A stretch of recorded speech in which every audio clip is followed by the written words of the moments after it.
Ndị agha mmiri ala Naịjirịa nọ n'Ọnịcha enyego akọrọngwa mmụta dịgasị iche iche nye ụlọ akwụkwọ Central Primary School Odekpe na kansụl ime obodo Ọgbarụ nke Anambra Steeti. Commanding Officer Navy Captain Musa Danjuma Jama, onye nyere onyinye ahụ ụnyaahụ, mere ka amata na obiọma ahụ bụ otu n'ime ọrụ nke Operation Delta Sanity na ala eji wee kwalite mmekọrịta ndị nkịtị na ndị agha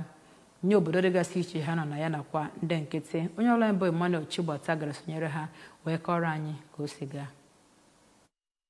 Bụ nke a nabatara na Central School Odekpe site n'aka onye isi nkụzi ya bụ ụlọ akwụkwọ nakwa ndị nkụzi dịgasị iche iche. O mere ka amata na Operation Delta Sanity bụ site na mbọ Chief of Naval Staff bụ Vice Admiral Emmanuel Ogala n'iji fụ na enwere ezi nchekwa na obodo mmiri gbara gburugburu n'iji mebilata ọtụtụ ihe na-adịghị mma. O mere ka amata na ya bụ akwụkwọ nke o binyere ụmụakwụkwọ ga-enye aka n'ịfụ na ha na-agụ akwụkwọ ha nke ọma ma nyekwara ndị nne na nna ha aka, ọkachasị n'ịkwanyite ụmụaka ha na agụmakwụkwọ, ebe ọ kpọkwuru ndị nkụzi ahụ ka ha fụ na ekere ya bụ akwụkwọ nakwa ihe ndị ọzọ ji agụ akwụkwọ nke ọma. N'ozi ya ka onye isi ụlọ akwụkwọ nke Central School Odekpe, Odoziakwu Leticia Ibe, kelere ndị Nigerian Navy maka ya bụ ihe o nyere na ya bụ ụlọ akwụkwọ ma mee ka amata ọ ga-akwagote agụmakwụkwọ na ya bụ obodo. Onye bụ onye ọchịchị nchere oge na Ọgbarụ Council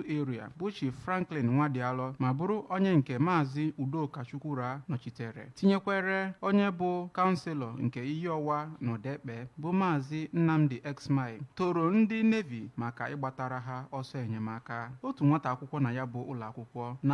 n'okwu o kwuru n'aha ndị ọzọ bụ Nwaada Chimamanda Jene kelere ndị Nigerian Navy maka ịkwado ha anọ na ya bụ mmemme wee nyefee ọtụtụ ihe ahụ eji agụ akwụkwọ nyegara ya bụ ụlọ akwụkwọ. Abụ m Emmanuel Chigbata maka akụkọ ụwa ABS.